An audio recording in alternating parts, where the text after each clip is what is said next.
আমাৰ মাজত উপস্থিত আছে আমাৰ সাংসদ গৌৰব গগৈ ডাঙৰীয়া, আমাৰ মাজত উপস্থিত আছে আমাৰ জিলা কংগ্ৰেসেৰ সভাপতি পুতুল বুঢ়াগোহাঁই ডাঙৰীয়া, আমাৰ মাজত উপস্থিত আছে যোৰহাট জিলা কংগ্ৰেসেৰ উপসভাপতি প্ৰভাত কলিতা ডাঙৰীয়া, প্ৰদীপ বৰা ডাঙৰীয়া, আমাৰ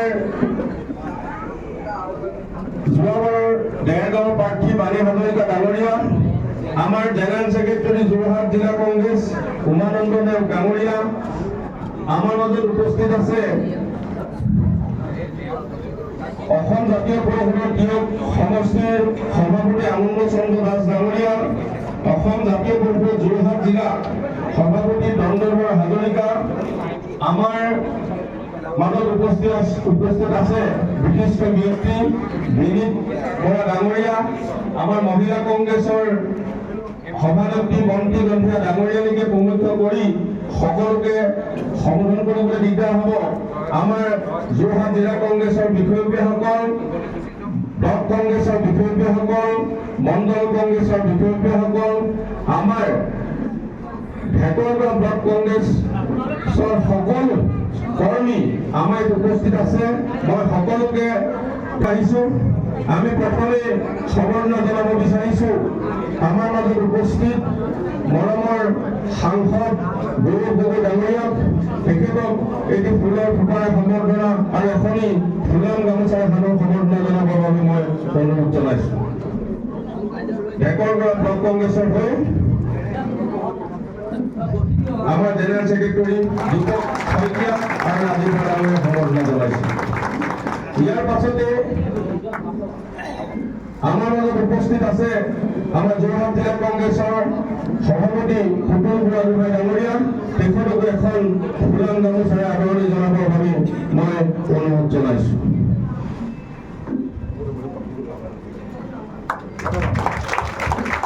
ইয়াৰ পাছতে আমি গৌৰৱ গগৈ ডাঙৰীয়াক সম্বৰ্ধনা জনাব বিচাৰিছোঁ, জনাবলৈ আগবাঢ়িছোঁ।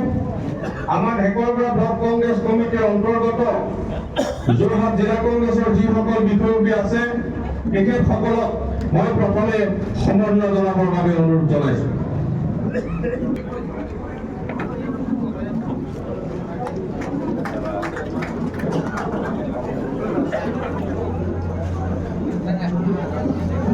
যোৰহাট জিলা কংগ্ৰেছ দেই, যোৰহাট জিলা কংগ্ৰেছৰ পৰিৱৰ্তন ব্লকক কৰিবলৈ কোৱা নাই। যোৰহাট জিলা কংগ্ৰেছ, যোৰহাট মাইনৰিটি সেল,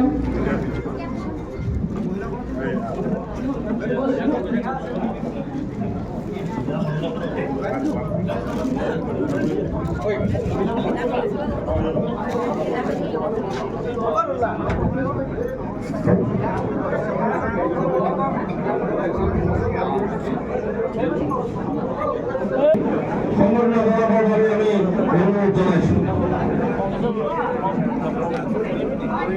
আমি তাৰ পাছতে মণ্ডল কংগ্ৰেছৰ বিষয়ববীয়াসকলক মণ্ডল কংগ্ৰেছৰ সভাপতিকে প্ৰমুখ্য কৰি 582টা লিড দিছোঁ।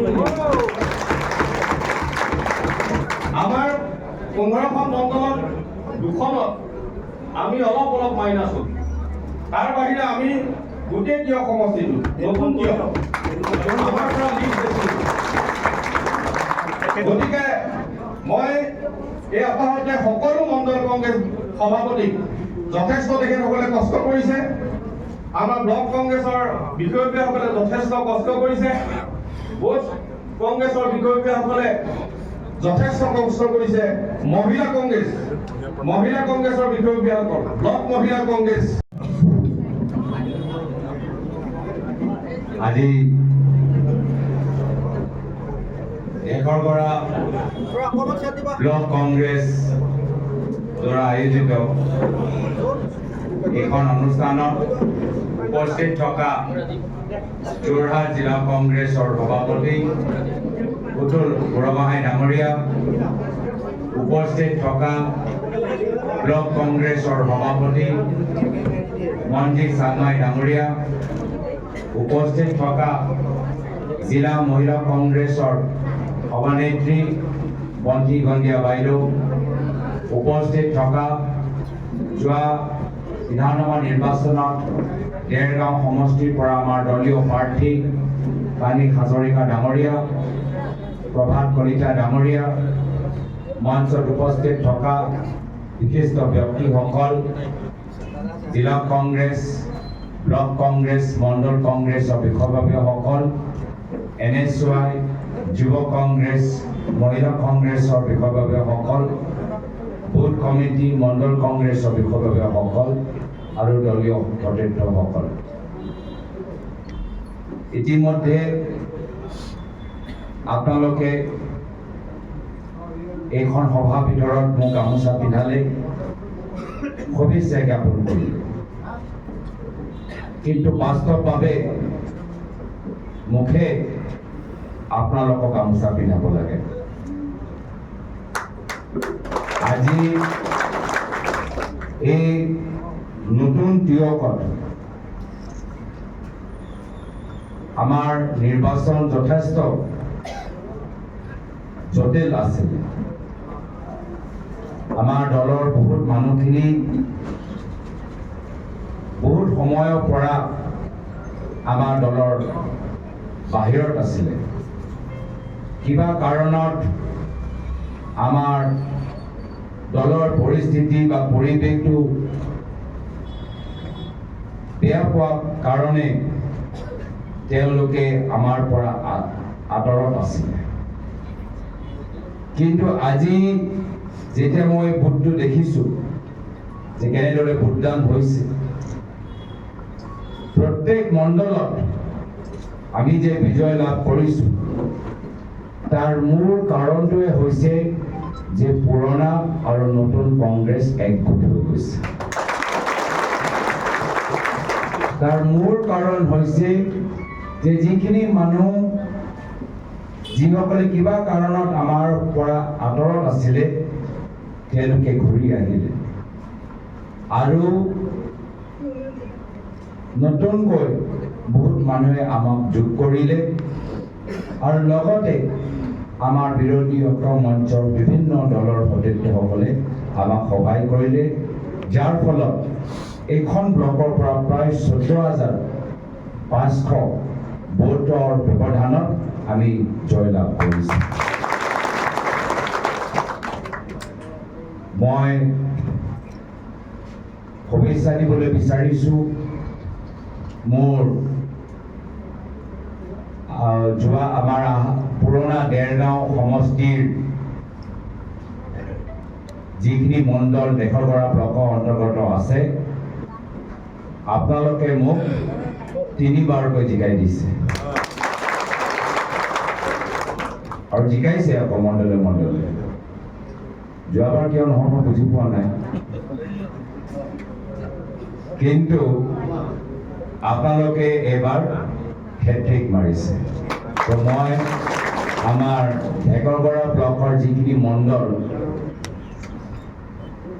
যি আগৰ দেৰগাঁৱত আছিলে, মই তেওঁলোকক হেট্ৰিক মাৰাৰ কাৰণে শুভেচ্ছা জ্ঞাপন কৰিছোঁ। আৰু যিসকল আমাৰ যোৰহাট পাটত আছে আপোনালোককো মই শুভেচ্ছা জ্ঞাপন কৰিবলৈ বিচাৰিছোঁ। 2009 চনৰ পিছত আমি প্ৰথমবাৰ বাবে যোৰহাট লোকসভা সমষ্টিত আমি কংগ্ৰেছ দলৰ সাংসদ আমি জিকাবলৈ সক্ষম হৈছোঁ। 2014 চনত আমি যোৰহাট লোকসভা সমষ্টিৰ ভিতৰত কংগ্ৰেছ দলৰ সাংসদ নাপালোঁ। 2019 চনত আমি যোৰহাট লোকসভা সমষ্টিৰ ভিতৰত কংগ্ৰেছ দলৰ সাংসদ নাপালোঁ। ইমান বছৰ পিছত 2024 চনত গৈ যোৰহাটৰ আমাৰ দেশৰগড়া ব্লকৰ মণ্ডলখিনি যে এজন সাংসদ পাবলৈ গৈ আছে, মই আপোনালোককো যথেষ্ট মই নিজৰ আন্তৰিক মৰম আৰু শ্ৰদ্ধা জ্ঞাপন কৰিবলৈ বিচাৰিছোঁ। কিন্তু সঁচাকে যদি আপোনালোকে মোক সোধে তো মই ক'ম যে মোৰ নিৰ্বাচন শেষ হৈ যোৱা নাই। কিয়নো যে লোকসভা নিৰ্বাচন মোৰ বাবে মোৰ ব্যক্তিগতভাৱে মোৰ অন্তিম লক্ষ্য নহয়। এই লোকসভা নিৰ্বাচন মাত্ৰ এটা ছেমি ফাইনেলহে। ফাইনেলটো আজিৰ পৰা 2 বছৰ পিছত আমি সকলোৱে খেলিম আৰু আমি এনেদৰে যদি কাম কৰি যাওঁ, ডাঙৰ প্ৰশ্ন দেই। মই আছো সেইকাৰণে সকলোৱে একগোট হৈ গৈছে।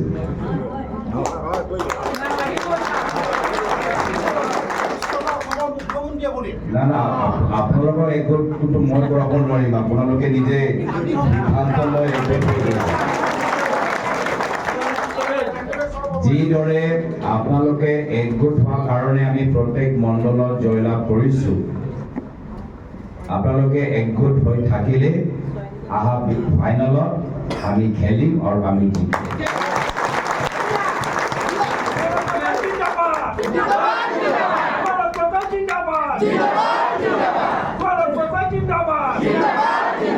মোৰ ফালৰ পৰা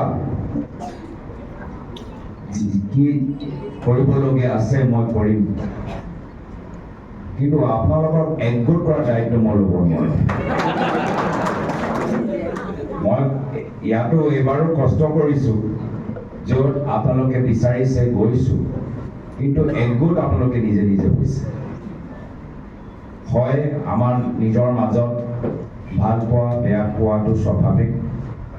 মই যে চবকে ভাল পাওঁতো নহয়, বা দলে বা চবে মোক ভাল পায় এইটোও নহয়, কিন্তু আমি এডাল দলৰ নিষ্ঠাবান কৰ্মী হিচাপে দলীয় স্বাৰ্থত আমি কাক ভাল পাওঁ কাক বেয়া পাওঁ আমি পাহৰি আমি দলটো সন্মুখত ৰাখোঁ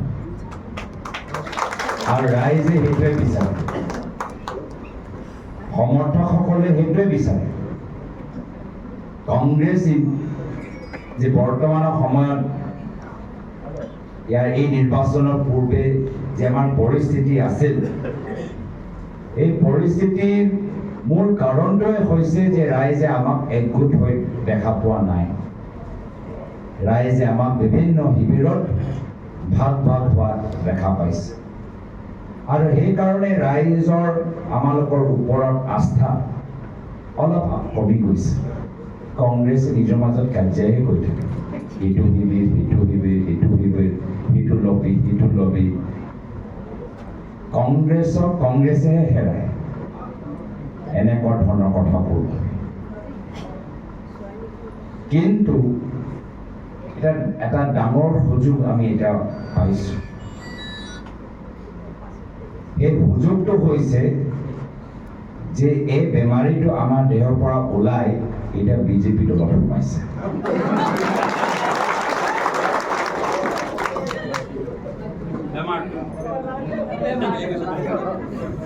এই সমস্যাটো লাহে লাহে আমাৰ দলৰ পৰা ওলাই প্ৰায় ওলাইহে গৈছে, আৰু যদি আৰু অলপ আছে থাকিবই, কিন্তু প্ৰায় ওলাই গৈছে। আৰু সেই বেমাৰীটো এতিয়া বেলেগ দলত সোমাই গৈছে। এই সুযোগটো আমি আকৌ আৰু নাপাওঁ। এতিয়া আমি সকলোৱে শান্তিত আছোঁ, উশাহ ল'ব পাৰোঁ, নিজৰ দায়িত্ব পালন কৰিব পাৰোঁ আৰু আমি সন্মান পাইছোঁ।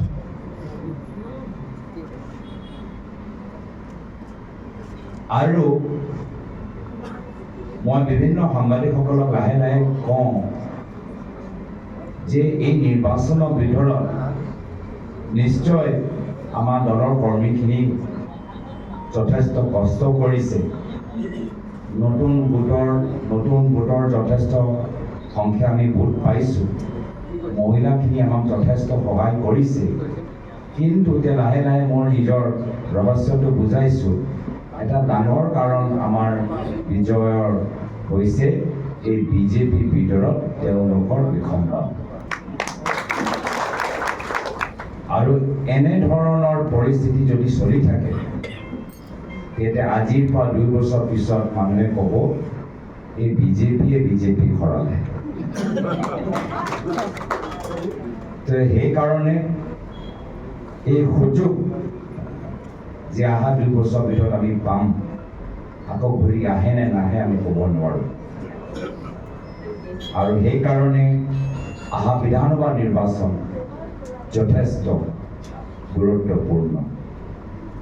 মোৰ ফালৰ পৰা চেষ্টা থাকিব যে য'ত আমি সভা সমিতি আমি যোৱা 2 মাহৰ ভিতৰত পাতিলোঁ, তাত গৈ আমি কৰ্মীখিনিক আমি শুভেচ্ছা জ্ঞাপন কৰিম, কৃতজ্ঞতা জ্ঞাপন কৰিম। বিভিন্ন ঠাইত য'ত আমাৰ বিৰোধী অক্ষম মঞ্চৰ কৰ্মীখিনি আমাক সহায় কৰিলে তেওঁলোককো আমি নিমন্ত্ৰণ জনাম। মই ব্লক কংগ্ৰেছক অনুৰোধ কৰিছোঁ যে বহুত মণ্ডলৰ মানুহখিনি ইতিমধ্যে মোক জনাইছে আমাৰ মণ্ডলত আহিব লাগিব, আমাৰ গাঁৱত যাব লাগিব, আমাৰ সভা তাত হৈছিলে তাত যাব লাগিব। আমি যামগৈ, কিন্তু আমি বিৰোধী অক্ষম মঞ্চৰ কৰ্মীখিনিকো এই সভাত আমি নিমন্ত্ৰণ জনাব লাগে। এইটো মোৰ ফালৰ পৰা এটা বিনম্ৰ মোৰ অনুৰোধ থাকিব। তৈয়াৰী কৰিব লাগিব অহা বিধানসভাৰ কাৰণে। এতিয়া আমাৰ ৰাজনৈতিক প্ৰতিদ্বন্দ্বী অলপ তেওঁলোকৰ অহংকাৰ অলপ ভাঙিবই বাৰু। তেওঁলোকে অলপ টোপনি মাৰি আছে, টোপনিটো আমি ভাঙিলোঁ। এতিয়া তেওঁলোকেও সাৱধান হ'ব পাৰে কিছু মন্ত্ৰীসকল আকৌ আমি যোৰহাটত দেখা নাপাম। কিছু কেবিনেটৰ মন্ত্ৰীসকলক ক'ব যে আপোনালোকে চবতে যাওক, খালি যোৰহাট জিলা আৰু আমি কম যে আমাৰ কংগ্ৰেছ দলৰ জ্যেষ্ঠ নেতাসকল আহক বা নাহক, এই মন্ত্ৰীখিনি সদায় আমাক লাগিবই। কিন্তু নিশ্চয় তেওঁলোকে নিজৰ ভুল শুদ্ধ কৰিব, তেওঁলোকে বুথ বাই বুথ চাব যে তিয়কত প্ৰত্যেক মণ্ডলত কংগ্ৰেছে কেনে লিড ল'লে, ক'ত লিড ল'লে, কোনে কংগ্ৰেছক ইমান ভোট দিয়ালে। এতিয়াৰ পৰাই তেওঁলোকে ফুটবলৰ দৰে মাৰ্কিং কৰিব। এই 1.5 লাখ ব্যৱধানত যে আমি জিকিছোঁ, এই 1.5 লাখৰ ভিতৰত 1 লাখটো যোৰহাট জিলাৰ ভিতৰতে সোমাই আছে। শিৱসাগৰ, চৰাইদেউ আৰু মাজুলী মিলি বাকীখিনি যোগ কৰিছে, কিন্তু 1 লাখৰ আমাৰ ব্যৱধান ইয়াতে লুকাই আছে। তো যোৰহাট য'ত মানুহে ভাবিছিল কংগ্ৰেছ দুৰ্বল হৈ গ'ল, যোৰহাট এতিয়া কংগ্ৰেছৰ দুৰ্গ হৈ গৈছে। ইয়াত আমাৰ বেছি কেণ্ডিডেট নাই এতিয়া। তাৰ মানে কি যে সদায় যে ওপৰত কোনোবা লাগে সেইটো নহয়। আমাৰ কংগ্ৰেছৰ এটা চিন্তাধাৰা থাকে যে আমি আগতে কেণ্ডিডেট বাচিব লাগিব আৰু তাৰ পিছতহে দলখন চলাব লাগে। যোৰহাট LAC কেণ্ডিডেট কোন? যোৰহাট LACত আমি 11,000 ব্যৱধানত আমি জয়লাভ কৰিছোঁ। তাত কোনো কেণ্ডিডেট নাই, কোনো অভিভাৱক নাই। আমাৰ ৱাৰ্ড কমিশ্যনাৰ, মণ্ডল সভাপতি তেওঁলোকেহে নিজৰ ভাই অভিভাৱক হৈ আমাক 11,000ৰ ব্যৱধানত আমাক জয়লাভ কৰাইছে। তো সেইকাৰণে কোন মোৰ ওচৰত আহি নাহিব যে এখেতক দায়িত্ব দিয়ক, এখেতক নেতৃত্ব দিয়ক, নহয়। আপোনালোকে নিজৰ মণ্ডলৰ নেতৃত্ব লওক। আৰু নতুন আমাৰ যিখিনি মণ্ডল আমাৰ দেশৰ পৰা আমাৰ যি যোৰহাটৰ বিধানসভা সমষ্টি আগৰ পাৰ্টত আছিলে, মই এইখিনি কথা খুব মন দিওঁ। মই মাত্ৰ খালি সদনৰ ভিতৰত নহয়, আমাৰ মণ্ডলত কি হৈছে সেইটোও মই খুব চাওঁ। কোন মণ্ডলে কিমানবাৰ মিটিং কৰিছে, কোন বুথ কমিটিয়ে কিমানবাৰ মিটিং কৰিছে, মই খুব চিষ্টেমেটিক কাম কৰোঁ। যিহেতু মই তৃণমূল পৰ্যায়ে আমাৰ মানুহখিনিক মই জানিবলৈ বিচাৰোঁ, চিনাকি হ'বলৈ বিচাৰোঁ। নহ'লে মাজৰ মানুহখিনি অলপ মানে চাব লাগে, তাত কৈছে দাদা সেইফালে চাওক। কাম কৰিছে এইজনে ক'ব মই কৰিছোঁ।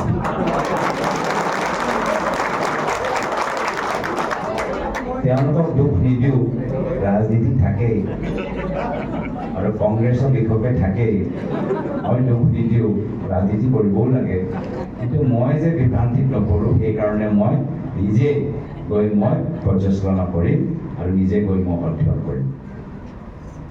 আমি যিখিনি কাম আমি কৰিম ব্লক আৰু মণ্ডল জৰিয়তে কৰিম। সাংসদ উন্নয়ন পুঁজিৰ জৰিয়তে আপোনালোকে নিশ্চয় মোক দাবী দিব পাৰে, কিন্তু শেষত গৈ মণ্ডলহে সেইটো আমি সিদ্ধান্ত ল'ব। আৰু খালি আমি এটাই কথা আমি ক'ম যে মণ্ডলে একে ৱাৰ্ডত বা একে গাঁৱত বাৰম্বাৰ আঁচনি দিব নালাগে। ব্লকৰ ভিতৰত একে জিপি বাৰম্বাৰ আঁচনি পাব নালাগে। প্ৰত্যেক মণ্ডলত প্ৰত্যেক গাঁৱত আমি আঁচনি এটা এটা দিবলৈ আমি চেষ্টা কৰিব লাগে। তো মই বিশেষ আৰু দীঘলীয়া নকওঁ, আপোনালোকক মই পাই থাকিম। পুনৰবাৰ কৈছোঁ, আজি গামোচা মোক দিয়াতকৈ মোক আপোনালোকক গামোচা দিয়া প্ৰয়োজন আছে। যোৰহাট লোকসভা সমষ্টিত মোৰ ওচৰত মাত্ৰ 30 দিন আছিলে। দলে মোক কলিয়াবৰ কাজিৰঙা দিব, নগাঁও দিব, যোৰহাট দিব, মই নিজে নাজানো। সেইকাৰণে মই টিকেট পোৱাৰ চাৰিওফালে ঘূৰি আছোঁ, ক'ত দিয়ে বা মই নাজানো। বিজেপিৰ ভুল, তেওঁলোকে ভাবিলে নহয় নগাঁৱহে হ'ব। তো যেতিয়া যোৰহাট পৰিলে, আমাৰ কপাল খুলিলে, তেওঁলোকৰ মাথা গৰম হ'ল।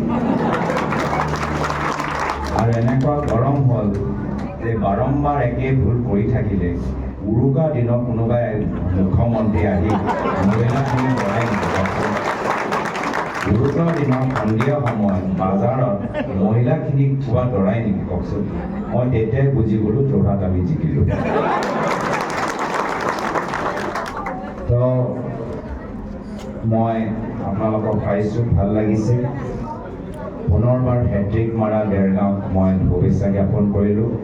আৰু বহুত বছৰ পিছত যোৰহাটত এজন সাংসদ পোৱাৰ কাৰণে মই নতুন আমাৰ গোটেই আমাৰ মণ্ডলখিনিকো মই শুভেচ্ছা জ্ঞাপন কৰি মই ইয়াতে নিজৰ চমু সামৰিছোঁ। ধন্যবাদ। জয় হিন্দ।